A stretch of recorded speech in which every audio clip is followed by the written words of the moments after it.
Definisi mengganggu tetangga itu bagaimana Pak Ustadz? Apalagi kita di komplek perumahan. Saya terganggu tuh dengan tetangga saya ini Pak Ustadz. Kenapa kau terganggu? Bininya cantik kali. Cantik ciptaan Allah. Kalau bini itu cuma ditengok aja bisa dihamil. Jelas? Tak jelas juga payah lah menjelasnya. Anak saya tuh amal saya. Jadi yang tak punya anak atau meninggal jomblo, tak usah takut, kami mendoakan. Ini Ustadznya emosi, tidak emosi. Memang begitu dia kalau menjelang sarapan itu memang begitu. Apakah boleh saya tak datang atau datang macam mana? Karena sampai kapan uang korupsi itu berakhir? Karena kekayaan dia bangun rumah, peta itu uang korupsi. Nah, saya tahu dalam agama sedikit belajar dari Ustadz juga dalam kaset-kaset, uang korupsi itu kapan habisnya? Jadi kalau saya tak datang, bagaimana hukum saya? Anak saya kontak. Assalamualaikum warahmatullahi wabarakatuh. Waalaikumsalam warahmatullahi wabarakatuh. Misalnya saya punya keponakan. Keponakan saya ini kerja PNS. Dan saya tahu dia membuat markup proyek korupsi. Tapi di balik korupsi itu dia punya gaji tetap sebagai ASN tiap bulan golongan 3B, gaji pokoknya 3 juta. Tak mungkin menurut hitungan duit dia punya rumah besar, punya mobil. Tapi 3 juta itu tetap halal. Maka macam mana solusinya? Idza jatama'al halal wal haram fahullibal haram. Kalau bercampur antara yang halal dengan yang haram, yang menang itu yang halal apa yang haram? Yang haram yang menang. Ini ada air 1 tong, dijilat oleh anjing. Lidah anjing itu mungkin setetes. Air ini 1 tong, dibuang ini semua 1 tong ini. Fa'ahriku, kata Nabi, tumpahkan, dibasuh dengan 6 kali air suci biasa, tambah 1 air tanah. Jadi kalau berjumpa yang halal dengan yang haram, yang menang bukan yang halal, kecuali air yang lebih dari 2 kula. Tapi yang menang adalah yang haram. Nah, macam mana saya mau datang ke rumah dia, mau minum teh, makan lontong sayur, ketupek gulai paku? Maka karena keponakan ini dah macam anak, saya kasih tahu sama dia, kau jangan kau kerjakan yang haram ini, karena kau nanti masuk neraka jahanam. Hidup ini sementara, mati kau nanti tinggal, rumah besar ini tinggal semua. Tapi rupanya dia degil, dilawannya pula saya. Maka pas acara anaknya nikah, diundangnya saya. Maka saya bilang, aku mau datang ke rumah kau kalau kau sediakan nasi bungkus yang kau beli dari gaji kau yang 3 juta. Kalau dari duit yang subhat yang haram itu kau sediakan, aku tak datang. Kalaupun aku datang tapi jangan kau tersinggung, aku tak makan nanti. Kata dia, datanglah Wak. Dia manggil saya Wak. Kalau Wak tak datang, bagus, tak berkurang nasi aku. Menjaga diri dari makan yang haram hukumnya wajib. Atib mata'amak, jaga makananmu, takut mustajabat dakwah, doamu akan dikabulkan Allah. Kulu, makanlah min thayyibat, yang halal, yang baik. Jangan makan dari yang haram. Kalau udah tahu orang riba, rentenir, lintah darat, jangan bertamu lagi ke rumahnya. Kalau diundangnya Pak Ustaz, datang, tapi jangan makan. Mana bisa? Bisa. Saya setiap diundang di bank konvensional, berapa bank konvensional di Pekanbaru diundang saya, datang saya tahu siap. Dikasihnya air putih, tak saya minum. Dikasihnya saya kue kotak, tak saya makan. Disuruhnya bawa balik, bawa ya Pak, saya bawa. Pas di lampu merah, saya kasih sama orang lampu merah. Dikasihnya duit, saya ambil. Kasih orang duit, saya ambil. Di rumah saya buatkan 1 kotak khusus, kotak duit haram. Bertumpuk duit-duit dari orang bank konvensional. Habis itu kata Syekh Yusuf Qardawi, bunga bank dalam fatwa muasirah tak boleh dimakan. dibagikan untuk masalih ammah, kepentingan umum. Apalagi ini udah dekat, tak lama lagi datang duit haram. Oh, datangan duit haram ini biasanya datang 5 tahun sekali. Serangan fajar namanya. Kira-kira nanti kalau datang itu jamaah An-Najah mengambil atau tidak?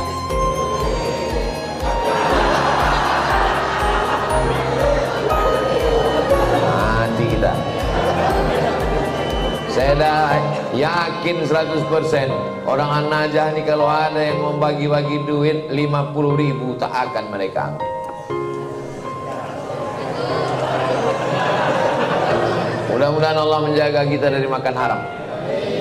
Bedakan antara marah karena Allah atau marah karena ulah. Kalau marah karena Allah, apalagi saudara, anak kemanakan, tak akan sakit hati dia kalau kita bercakap nasihat. Aku tetap datang. Tapi jangan karena itu lalu putus silaturahmi. Tetangga saya ini Pak Ustadz kerjanya riba, dikasihnya saya kue, ambil kue, jangan dimakan. Cuman saya serahkan, terserah. Dibuang Pak Ustadz, jangan mubazir. Kasih ke fakir miskin, anak yatim. Tapi itu dimakannya juga. Itu namanya masalih ammah, kepentingan umum, bukan kepentingan pribadi. Jelas? Tidak jelas. Patutlah Ustaz tak mau minum dari tadi. Tidak, nanti jamaah ini mudah ada yang ambil kesimpulan. Cuma saya Bismillah.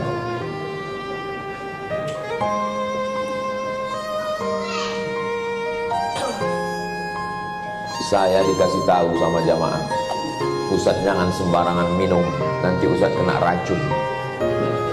Tapi saya yakin di Masjid An-Najah ini tak ada yang meracun saya. Orang ini baik-baik. Awas kalau mati saya pulang dari sini. Ada ibu-ibu, nenek membawa cucu ke masjid, sedangkan cucunya itu meribut, dibiarkannya lari-lari, mengganggu konsentrasi kita sholat atau dengar ceramah. Saya balik ke Pekanbaru ini 2008, sekarang sudah 2025, belum pernah sekalipun marah karena anak menjerit lari-lari, belum pernah sekali. Kenapa Ustaz tak pernah marah? Karena budak itulah nanti yang akan meramaikan masjid. Kalau kita marah ke budak-budak kecil, siapa yang akan sembahyang ke An-Najah itu? Ada masjid itu kadang tak ada suara anak-anak, sepi, atuk-atuk semua. Patutlah tak ada ribut, batuk aja isinya. Cuman kadang kan tak semua emosinya bisa stabil macam Ustaz Somad. Makanya win-win solution, jalan tengah, macam yang dibuat di Masjid Agung An-Nur. Dulu Masjid Agung namanya, sekarang berubah Masjid Raya. Yang level provinsi Masjid Raya, yang level kabupaten kota Masjid Agung. Dulu Masjid Agung An-Nur itu, saya kan rutin jadwal di sini. Waktu tarawih, pulang saya tarawih, anak-anak saya tengok dibuat satu sop khusus di belakang. Heran saya, kenapa anak-anak ini tak meribut? Rupanya ada satu petugas pakai baju hijau, membawa rotan sebesar ini. Dia tak sholat, dia khusus mengawas. Pas saya jumpa, pas saya tengok gini, senyum dia. Ustaz, saya bilang, mau kau bantai anak-anak? Enggak Pak Ustaz, kalau saya pukul marahlah ayahnya. Jadi itu nakut-nakuti aja. Bagus. Jadi nanti diangkat ada satu security khusus untuk anak-anak. Jangan anak diletakkan di celah. Letakkan celah. Pertama, anak ini memutus sop, kecuali anak saya. Anak saya tak memutus sop. Kenapa? Karena ujung senapan angin sudah dipotong. Karena di dalam itu ada najis. Yang kedua, kenapa anak ini diletak di samping? Anak ini belum mumayyiz. Macam mana cara membedakan udah mumayyiz sama belum? Kalau dia meribut, kita gini kan, itu udah mumayyiz. Tapi kalau dia meribut, kita gini kan, dibalasnya balik ke awak. Nah, tuh yang dibawa 4 tahun ke bawah tak bisa. Dibawalah budak umur 3 tahun, diletakkan di celah samping kita. Begitu kita takbiratul ihram, Allahu Akbar, dia pun berjalan. berlari. Di samping ini ada atu-atu yang kacamatanya di bawah. Asal budak ni lalu, atu ni takut. Itu waktu salam tuh cuman sekali aja salam. Salam tuh ke kanan cuman. Assalamualaikum warahmatullahi apa? Berkelahi di masjid. Kalau ada di perumahan ini 100 orang, yang ke masjid itu 50, sudah banyak kali itu. Yang 50 ini pun berkelahi pula lagi di masjid. Bertinju di masjid gara-gara budak berkelahi. Apa kata orang yang tak sembahyang? Untung kita tak ke masjid.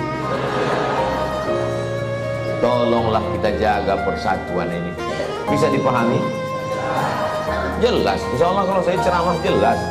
Kalau ada orang bilang Ustaz Somad itu tak jelas, telinga kau kokang.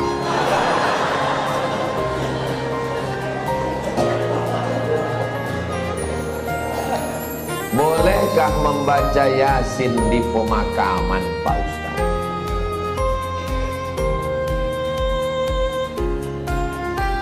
Kata Imam Nawawi, meninggal tahun 676. Nama kitabnya Riyadhus Shalihin min kalami Sayyidil Mursalin. Dia mengutip pendapat Imam Syafi'i. Wa qala Syafi'i, Imam Syafi'i berkata, wa in khatimul Qur'ana kullahu kana hasanan. Seelok-eloknya, sarancak-rancaknya dikhatamkan sahatam Quran, bukan surat ya, sahatam Quran. Saya tak bisa membacakan sahatam Quran di makam emak saya karena makamnya di Sumatera Utara. Saya mau pergi, saya membaca di rumah. Di makam saya minta ada orang membacakan sehatam di makam almarhumah emak saya, mengamalkan fatwa Imam Syafi'i. Yang seelok-eloknya dikhatamkan di kubur itu sehatam. Kalau tak sanggup sehatam, maka bacalah hatinya Al-Quran. 30 juz 114 surat tuh, mana hatinya? Wa qalbul Quran ya. Itulah mengapa kalau kita ziarah kubur membaca surat ya. Ada 3 hati. Yang pertama qalbul Quran, yang kedua qalbul lail, yang ketiga qalbud da'i. Qalbul Quran hatinya Quran Yasin. Qalbul lail hatinya malam sepertiga malam jam 2. Qalbud da'i hati orang yang berdoa ketika tahajud. Berjumpa 3 hati, hati Quran, hati malam, hati manusia. Maka kata Imam Az-Zabidi dalam kitab Syarah Ihya Ulumuddin, mungkin terkabul doa kalau ketemu 3 hati. Maka bacalah surat Yasin pada saat tahajud, habis itu berdoa kepada Allah. Apa kata Imam Ibnu Katsir tentang surat Yasin? Ma quri'a fi amrin asirin illa yassarahullah. Kalau dibacakan kepada perkara yang sulit, yang susah, dimudahkan Allah. Maka kalau saya ziarah kubur, saya baca Yasin, Al-Fatihah, Qul huwallahu 3 kali, Al-Falaq sekali, An-Nas sekali, pangkal Al-Baqarah sampai wa ulaika humul muflihun, ayat kursi, ujung Al-Baqarah lillahi mafis 3 ayat. Habis itu tahlil afdhalul dzikri fa'lam annahu la ilaha illallah. Habis itu hadiahkan pahalanya. Ya Allah, sampaikanlah pahala bacaan nang ku baca itu kepada almarhumah amak, almarhum ayah, atuk nenek, muslimin muslimat yang ada di makam ini. Allah maghfir lahum warhamhum sampai habis. Itulah yang saya ajarkan ke anak saya, ke keponakan saya. Saya kalau balik ke kampung ziarah, saya bawa anak keponakan, saya baca, saya kasih tahu. Aku membawa kau ke omak ayahku. Nanti kalau aku mati, buat pula macam yang ku buat ini. Bawa anak bini kau ke kubur aku. Paham? Yo, katanya. Begitulah yang kita baca dalam ulama-ulama Imam Nawawi. Kalau ada orang di Pekanbaru ini yang tak percaya bahwa bacaan itu sampai pada orang mati, saya tak bisa membuktikan. Karena ini perkara ghaibiyat. Saya hanya bisa menyampaikan dalil-dalilnya. Saya tak percaya, kata dia. Ya macam mana membuktikannya? Maka kalau ada orang yang menantang saya, belum ada lagi. Saya tak percaya. Tolong nama kau lengkap sama nama ayah kau. Nanti kalau kau mati, ku kirim. Kalau tak sampai cepat kasih kabar. Ini kan masalah gaib. Kalau masalah gaib ini yang ditengok adalah dalil. Ana Rizki, khirijin min Ma'had Nuril Hidayah Bengkalis. Sa'usallimukum ya Ustaz. Kaifa ra'yukum law nastamir ad-dirasah al-aliyah lakim lan najid ridha min walidina.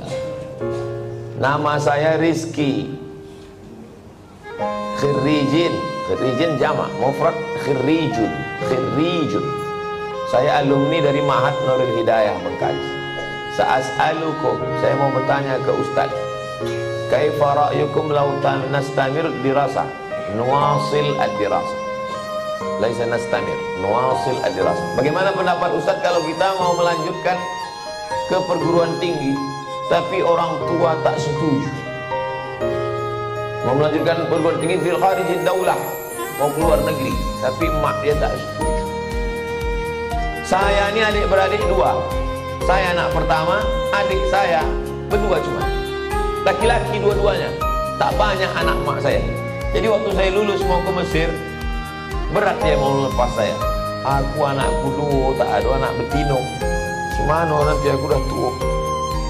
Datang uak saya, abang mak saya, menasehati dia.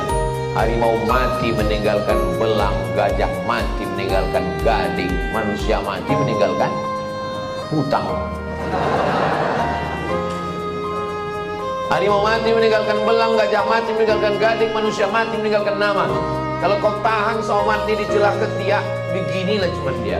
Tapi kalau kau lepaskan diri belajar, jadi orang dia, mengajar dia, mengalir pahalanya sampai hari kiamat. Betul cakap puasa. Sampai hari ini di mana aja saya tausiah, pahalanya mengalir ke makam almarhumah emak. Maka ibu-ibu yang sayang ke anak, bukan kalian siapkan anak dalam kelambu, bukan kalian suapi, lepaskan dia sejauh mata memandang. 4 tahun aku tak balik. Kenapa tak balik? Ongkos mahal. Sampai terpikir juga di kepala, jangan-jangan aku anak angkat, anak adopsi, balik. Sampai akhirnya 2017 saya daftar S3 ke Sudan. Waktu itu umur mak saya sudah 70 tahun. Saya suruh Muhammadiyah. Saya bilang, "Ma, saya mau mencoba dia, kuat tak dia?" Mak sekarang udah 70, di rumah ini sendiri. Aku mau S3 ke Sudan. Nanti kalau S3 ini 2 tahun aku di Sudan tak balik-balik. Apa kata dia? Pergi kau ke Sudan sampai dokter baru kau balik. Kalau aku mati, matilah, yang penting mengalir pahala. 70 tahun umur mak saya. Sampaikan video ini ke mak kau. Kalau tak mau juga dia nerima, tahu mak apa lah itu. Ibu kalau sayang sama anak, lepaskan dia sejauh mata mandang. Nanti dia akan balik pulang. Setelah saya punya anak, baru saya tanya, "Mak, berat rupanya berpisah sama anak." "Oh iya." "Macam mana mak dulu bisa berpisah sama aku 4 tahun? Asal udah dekat bulan puasa, ayo, ku carilah budak-budak yang hitam macam kau. Ku belikan baju, ku undang ke rumah, ku kasih makan. Hilang rinduku ke kau." Begitu rupanya cara dia. Kadang-kadang sedang mencuci di dapur, ku dengar suara kau main bau. "Oh mak, bukan tanggung melepaskan anak." Sedang mencuci, didengarnya suara saya itu memanggil. Jadi ibu, lepaskanlah anak sejauh mata. Biarkan dia belajar jauh. Nanti dia akan balik berbakti kepada ibu. Disenangkannya hati. Dan kalian yang kuliah juga cita-cita tak usah banyak-banyak. Cita-cita satu aja, untuk menyenangkan orang. Saya dulu tak tahu mau jadi apa. Tak terpikir saya akan tabligh akbar, tak ada. Yang saya fokus adalah aku mesti kuliah S1, S2, S3. Nanti kalau sudah dapat tu ijazah 3, ku bawa ijazah ni ke Malaysia. Aku mau jadi dosen. Sesudah aku dapat duit, akan ku senangkan oma ayah. Itu cuma, tak banyak, tak. Maka tak pernah saya berdoa lebih, karena semua yang dikasih Allah lebih dari yang saya minta. Saya minta cuma S1, S2, S3, dikasihnya saya profesor. Saya cuma mau minta jadi dosen di Malaysia. Sekarang di mana aja saya bisa mengajar. Diminta di Universitas Sabah, diminta di Universitas Malaysia. Saya bilang, rektor, saya tak sanggup untuk mengajar per semester, saya mesti keliling. Saya datang 6 bulan sekali ya, 6 bulan sekali pun jadilah Pak Ustaz. Jadi setiap 6 bulan sekali saya datang kuliah. Bahagiakan orang tuamu, lepaskan anakmu wahai bapak ibu. Sejauh mata memandang di hari petang dia akan pulang. Dia tahu di mana letak sarang. Mati kalian mengalir amal jariah. Walaupun nampaknya jawabannya untuk emak ayah dia, tapi video ini ditonton oleh ayah-ayah, emak-emak yang akan melepas anak. Karena pulang kami dari sini nanti, kami akan melepas 50 anak Riau yang akan berangkat ke Al-Azhar Kairo, Mesir. Seminggu yang lalu saya di Makassar melepas 50 anak Makassar yang akan berangkat ke Mesir. Orang tuanya saya nasihati, anak-anaknya juga saya nasihati, supaya orang tua melepas anak. Karena kalau kita tahan anak kita ini, siapa yang akan melanjutkan dakwah ini? Saya tak mau anak saya sekolah agama nanti kurus macam Ustaz Somad. Saya ini kurus bukan tak makan. Kalau ada pejabat-pejabat itu dapat ikan yang paling mahal, namanya ikan Napoleon, 1 juta harga ikan. Ada bupati, ada kapolres, ada dandim, ada kepala dinas. Yang pertama kali menyuap ikan 1 juta itu siapa? Abdul Somad. Apa kata orang itu? Silakan Pak Ustaz. Dikasihlah ketam kepiting sebesar piring besar, disingkel. Bupati tak berani makan, tentara gagah dandim tak berani makan ketam. Polisi berseragam berpistol tak berani makan ketam. Tak kalian makan Pak, kolesterol Pak Ustaz. Saya makan ketam tuh habis, hidup saya sampai sekarang. Berani Ustaz makan, baca doanya Pak. Apa doanya? Bismillahilladzi la yadurru ma'asmihi syai'un fil ardi wala fis sama. Ku sebut nama Allah, tak ada yang bisa memudaratkan baik di bumi maupun di langit. Nanti kalau saya sakit Pak Ustaz, aku tak tanggung jawab.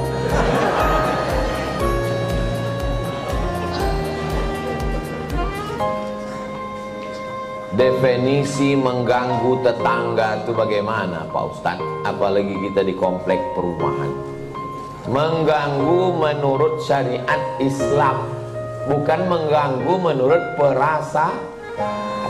Kalau menurut perasaan, perasaan ini lain orang, lain kepala, lain orang, lain hatinya. Saya terganggu tuh dengan tetangga saya ini Pak Ustaz. Kenapa kau tetangga?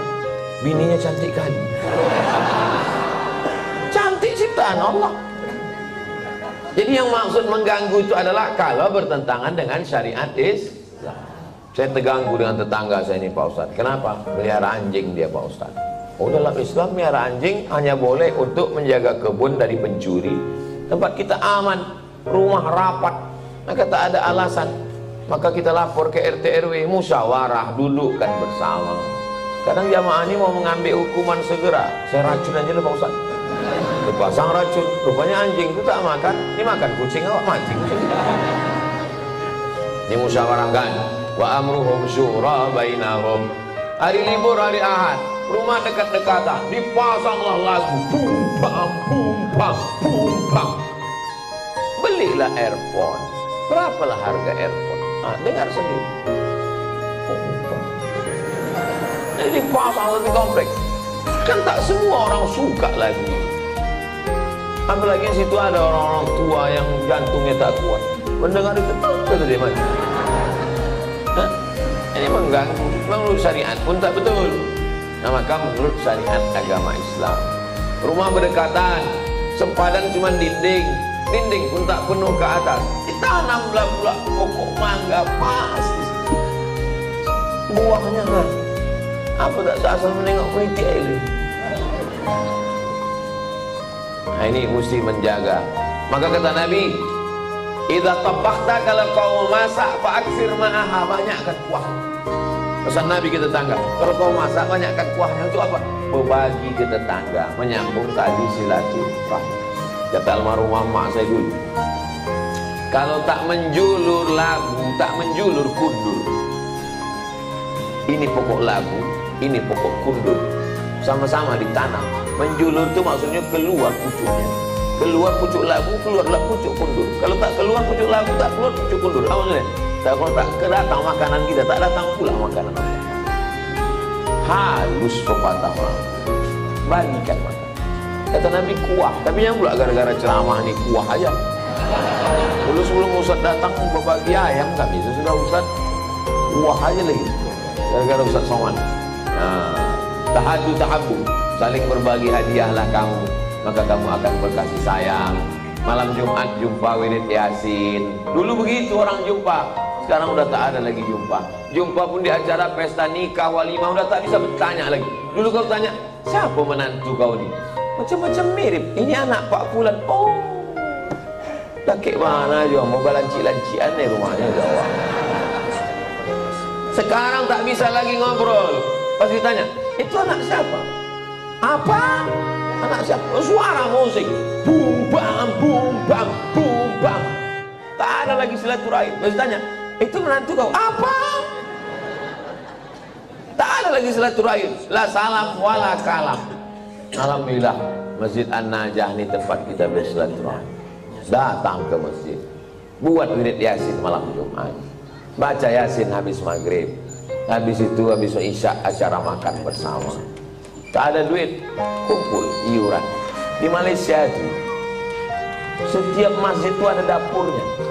Saya perhatikan, setiap masjid ada dapurnya, ada dandang besar dan bisa masak. Tidak usah masak yang repot-repot, masak nasi minyak, nasi mandi. Karena ayam nombor 1 situ kumpul makan bersama. Di Malaysia itu ceramahnya tak terlalu banyak. Ceramah sedikit aja, makan yang lama. Tempat kita ceramahnya panjang. Habis selesai keluar mie kecil-kecil. Di tempat lain. Kalau di An-Najah ini tak tahu kita.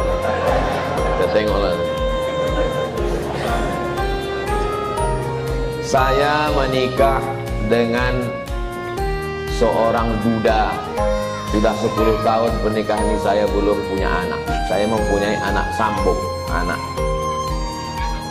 sambung. Saya menyayangi dan mencintai seperti anak kandung saya.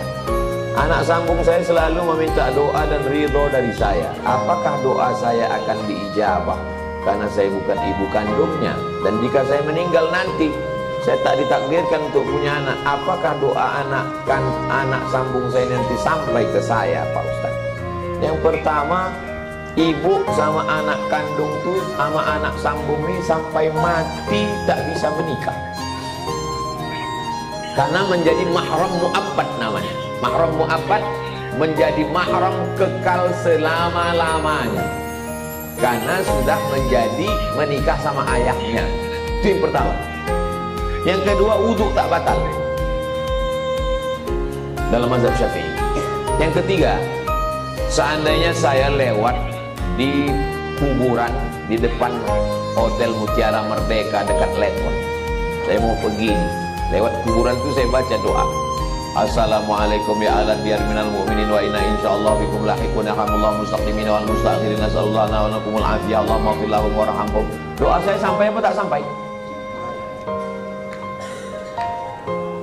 Doa saya sampai apa tak sampai? Sampai. Padahal saya tak kenal sama orang itu. Sampai doa. Apalagi anak sambung. Kenapa ragu doa tak sampai? Oh, jadi doa sampai Pak Ustaz? Sampai. Lalu apa makna dalam hadis itu? Waladun salihun. Maksudnya amal saya kepada orang mati itu sampai. Bukan tak sampai. Amal kita ini semua kepada orang mati sampai. Kalau tak sampai amal kita kepada orang mati, tak ada sholat jenazah. Sholat jenazah itu amal orang hidup apa orang mati? Orang hidup untuk orang mati. Jadi kalau ada orang mengatakan amal orang hidup tak sampai kepada orang mati, nanti pas dia mati jangan sembahyang kan? Bisik kan, kau dulu bilang tak sampai kan? Tak sampai kok. Amal orang hidup ini sampai ke orang mati. Terus Pak Ustadz itu katanya anak yang soleh. Masih fokus nih, masih fokus. Ini Abdul Somad. Abdul Somad ini kalau mati amalnya kan putus semua kan? Putus kan? Masih bisa dia ceramah? Putus. Masih bisa dia sholat sunat Isra? Tapi ada 3 amalnya yang dulu tak putus. Yang pertama, shodaqatun jariyah. Disumbangkannya 2 sak semen ke Masjid An-Najah. Putus atau tak putus? Tak putus. Karena setiap hari orang sholat mengalir ke dia. Itu kan amal dia dulu. Yang kedua, ilmun yuntafa'u bih. Ceramah dia di Masjid An-Najah. Ceramahnya itu dulu atau sekarang? Dulu. Habis mati tetap mengalir, diamalkan oleh jamaah. Yang ketiga, anaknya. Anaknya itu kan amal dia itu. Yang ketiga, inilah orang bingung. Anaknya kok amal dia, Pak Ustadz? Kalau bini itu cuma ditengok aja bisa dia hamil. Jelas? Tak jelas juga payah lah menjelaskan. Anak saya itu amal saya. Amal saya. Jadi hadis itu bukan bercerita hanya doa anak saja yang sampai. Hadis itu mau menceritakan amal-amal dulu tetap mengalir sesudah salah satunya anak. Jadi yang tak punya anak atau meninggal jomblo, tak usah takut, kami mendoakan. Ini Ustadz ini emosi, tidak emosi. Memang begitu dia kalau menjelang sarapan itu memang begitu.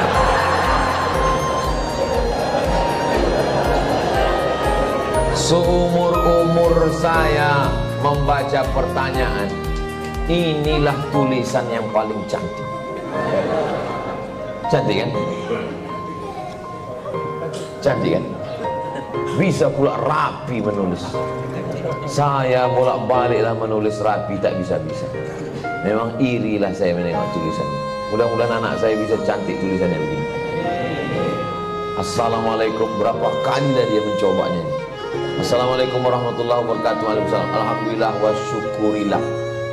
Alhamdulillah wa syukrulillah. Saya kurang. Alhamdulillah wa syukrulillah.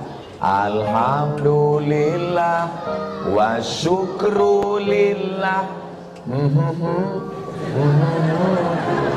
Jadi jangan syukurilah. Bukan syukurilah, syukurilah itu bahasa Indonesia, syukurilah ya. Kalau bahasa Arabnya alhamdulillah wa syukrulillah. Semoga Ustaz Somad dalam keadaan sehat dan selalu dalam lindungan Allah. Amin. Sekarang tak boleh lagi doa menyebut amin. Dilarang oleh Bawaslu. Kalau udah musim-musim kampanye. Saya ini menyampaikan menuju pemilu damai. Ini penting bagi Bapak Babinsa dan Babin Kamtipmas untuk menjaga ketertiban. Jadi nanti jangan heran kalau udah 100 hari menjelang pemilu, ghairil maghdubi 'alaihim waladdallin. Tak boleh, itu keberpihakan. Sunyi nanti masjid diam.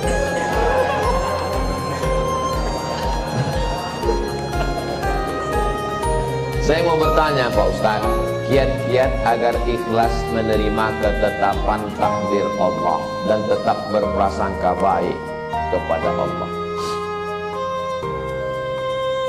Mohon doanya Ustaz untuk seluruh istri pejuang garis 2. Pejuang garis 2 itu maksudnya yang belum hamil. Kalau udah dipakainya tes spek itu kan 2. Ini penjelasan bagi yang belum berbini. Yang udah berbini pun tak paham juga. Bagaimana cara kita biar supaya rela menerima takdir Allah? Saya kalau datang bertamu ke rumah jamaah, Assalamualaikum Pak. Waalaikumsalam. Ustaz Somad, tolong doakan mak saya Pak Ustaz. Maknya di mana Pak? Maknya di dapur. Duduklah mak itu di kursi. Berapa umur mak? 80. Belum bisa saya menerima. Karena mak saya meninggal umur 70. Dalam hati saya tetap, kok hidup mak dia, kok mati mak? Kok tak sempat emakku ku bawa jalan-jalan ke Brunei, ke Malaysia? Kok tak sempat ku senangkannya? Tak bisa hati saya menerima. Macam mana saya mau menceramahi jamaah? Marilah kita sabar menerima takdir Allah. Saya aja tak sabar. Tapi cara Allah menghibur saya. Habis saya tausiah, datang ibu-ibu. Ustaz, tolong doakan keponakan saya. Keponakan ibu ini kenapa? Ayahnya meninggal, emaknya meninggal, dia hidup sebatang kara. Anak SD kelas 2. Sempat aku serumah 11 tahun sama emakku. Dari 2008 ke 2019. Ini budak nih, kelas 2 SD sebatang kara. Ternyata yang membuat kita bisa sabar itu adalah ketika membandingkan dengan Allah. Begitu cara Allah mengajar saya. Ayat tak mempan, hadis tak mempan. Kenapa tak? Saya yang menceramah, saya yang nyuruh orang sabar. Tak bisa saya terima. Tapi begitu dijumpakan Allah, oh rupanya. Maka diantaranya yang membuat kita kuat ini adalah dengan memperbanyak bercerita dengan orang. Kita ini kalau banyak bercerita, ngobrol dengan orang, itu menyadari betapa besarnya nikmat Allah kepada kita. Aku pula bisa begini-begini, kawan tidak sempat berbakti, jumpa pun tak sempat. Yang kedua, bagaimana caranya?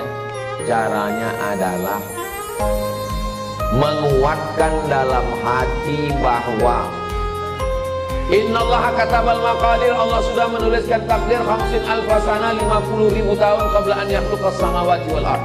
Sebelum Allah menciptakan langit dan bumi, Allah sudah menuliskan takdirku 50.000 tahun sebelum Allah menciptakan langit dan sengaja dihunjamkan terus ke kepala. Abdul Somad, Allah sudah menuliskan 50.000 tahun sebelum menciptakan langit dan bumi bahwa kau sama emak kau itu cuma sampai 2019. Lebih dari itu bukan kuasa kau. Asal terlintas itu terus. Otak itu dihunjamkan dengan hadis itu. Yang ketiga, membuat sesuatu yang terus mengalir. Sedekah untuk santri, untuk Palestina. Asal teringat, baca Al-Fatihah. Teringat macam-macam, baca Al-Fatihah. Malam Jumat, baca Al-Kahfi, baca Yasin. Hadiahkan pahalanya. Undang anak yatim fakir miskin. 3 itulah cara untuk mengurangi beban hati kita. Allah berjanji kalau kita beribadah, "Falyabudu rabb hadzal bait", banyak-banyak beribadah. Allah cuma minta kita satu ibadah. Balasannya Allah kasih 2. At'amahum min ju' wa amanahum min khawf. Kalau kau lapar, Allah kasih kau makan. Kalau kau risau, amanahum, Allah beri kau aman, tenang. Syaratnya banyak ibadah. Perbanyak ibadah. Pagi sholat isyraq, sholat duha, malam bangun mandi, sholat sunat wudu, sholat sunat taubat, sholat sunat tahajud, sholat sunat hajat. Zikir, banyak bertasbih. Zikir 3 pilihan. Zikir banyak, zikir pilihan 3. Pertama istighfar, yang kedua sholawat, yang ketiga afdalul dzikri fa'lam annahu la ilaha illallah. Astaghfirullahaladzim, astaghfirullahaladzim, astaghfirullahaladzim. Kalau Tuhan membeli peniti, jangan ditusukkan ke sayur kubis. Kalau mik sudah mati, tandanya waktu sudah habis.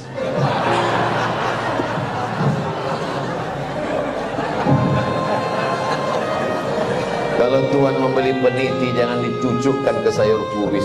Kalau mik sudah mati-mati, tanda waktu sudah habis. Di akhir majelis mari kita sama berdoa kepada Allah supaya Allah menjadikan hati kita ini ridha menerima takdir Allah SWT. Tapi usaha tak pernah berhenti. Yang belum berjodoh terus berusaha, mudah-mudahan dapat jodohnya. Yang belum garis 2 terus berusaha, makan toge, makan kacang-kacang, makan sayur, berdoa. Nabi Ibrahim alaihissalam baru lahir anak Ismail umur 86 tahun. 86 tahun baru dapat anak Ismail. Istrinya yang diponis mandul namanya Sarah, rupanya mengandung setelah Ismail umur 13 tahun. Waktu itu umur Nabi Ibrahim 99 tahun. Akhirnya punya anak. Waktu anak itu lahir, tersenyum Nabi Ibrahim. Karena udah diponis orang istrinya mandul takkan punya anak. Senyum dia. Senyum itu bahasa Yahudinya Yitzhak, bahasa Arabnya Yithak. Maka dikasihnya nama anak Ishak. Ishak itu artinya tersenyum bahagia. Saking kan lucunya cara Allah ingin menguji seorang hamba. Tak ada yang sulit. Innama amruhu idza arada syai'an ayaqula lahu kun. Tak ada yang sulit bagi Allah. Allah cuma ingin menengok air matamu tumpah di tengah malam. Allah cuma ingin melihat sujudmu lebih lama. Dalam perjalanan hidup saya, dipukul ombak, diempas gelombang, baru saya paham. Rupanya kalau hidup ini tenang-tenang saja, tidak akan melahirkan nakhoda yang ulu. Kalau tidak tajam ombaknya, sujud kita sebentar, tapi kalau pukulan itu kuat, lama sujud kita dan terasa nikmat. Karena tak ada lagi kawan yang bisa diajak berbisik. Akhirnya kita berbisik ke tanah. Malaikat-malaikat di langit memintakan doa itu dikabulkan Allah Subhanahu wa ta'ala. Mudah-mudahan kita termasuk orang yang diberikan Allah kekuatan istiqomah iman dan Islam. Al-Hazihin Niyah Al-Fatihah. A'udzubillahi minasyaitonirrajim. Bismillahirrahmanirrahim. Alhamdulillahirabbil alamin arrahmanir rahim maliki yaumiddin iyyaka na'budu wa iyyaka nasta'in ihdinas siratal mustaqim siratal ladzina an'amta 'alaihim ghairil maghdubi 'alaihim waladdallin amin. Rabbana fir lana dzunubana, ampunkan dosa kami ya Allah, wali abaina ayah kami, wali ummahatina mak kami, wali azwajina pasangan hidup kami, wali dzurriyyatina anak cucu keturunan kami, waliman hadarana semua yang hadir di majelis ini, waliman syarakana jamaah kami yang mengikuti dari jauh, hatinya tetap terpaut dengan ilmu yang kami sampaikan, waliman aksana ilaina orang-orang yang sudah berbuat baik pada kami belum sempat kami membalasnya, wali jami'il muslimina wal muslimat wal mu'minina wal mu'minat al ahya'i minhum wal amwat bi rahmatika ya arhamar rahimin. Allahumma ansur ikhwanana al mujahidina fi Palestin. Tolong saudara kami yang sedang teraniaya di Palestina ya Allah. Wa dammir a'da'aka a'da'ad-din. Hancurkan Israel musuh kami, musuh engkau, musuh semua orang-orang beriman ya Allah. Allahumma ja'al hadzal balada baladan amina. Jadikan bumi Lancang Kuning negeri yang aman dan damai, baldatun thayyibatun wa rabbun ghafur. Allahumma dafa'anna al-ghala' wal waba' wal fahsya' wal riba wal zina wal munkar. Selamatkan kami, keluarga kami, masyarakat kami dari riba, dari zina, dari narkoba, dari LGBT, dari perbuatan keji dan munkar. Allahumma khtim lana bi husnil khatimah wa la taqtim alaina bi su'il khatimah. Rabbana hab lana minas shalihin, jadikan anak kami anak-anak yang saleh dan salihah. Rabbana hab lana min azwajina wa dhurriyyatina qurrata a'yun waj'alna lil muttaqina imama. Allahumma la tadharhum fardan wa anta khairul warithin. Janganlah engkau biarkan mereka hidup sendirian. Berikanlah mereka pasangan dan keturunan yang baik-baik ya Allah. Wafiqna lima tuhibbuhu wa tardah. Tanamkan taufikmu dalam hati kami supaya kami beramal dengan amal yang kau ridhai ya Allah. Allahumma ijma'na ma'al habibil mustafa. Sebagaimana engkau satukan kami di Masjid An-Najah subuh ini, satukan pula kami nanti di surga Jannatul Firdaus bersama Nabi Muhammad sallallahu alaihi wasallam. Rabbana atina fid dunya hasanah wa fil akhirati hasanah wa qina adzabannar. Sallallahu ala sayyidina Muhammad wa ala alihi wa sahbihi wasallam. Walhamdulillahi rabbil alamin. Taqabbalallahu minkum minna wa minkum taqabbal ya karim. Terima kasih, mohon maaf. Wassalamualaikum warahmatullahi wabarakatuh.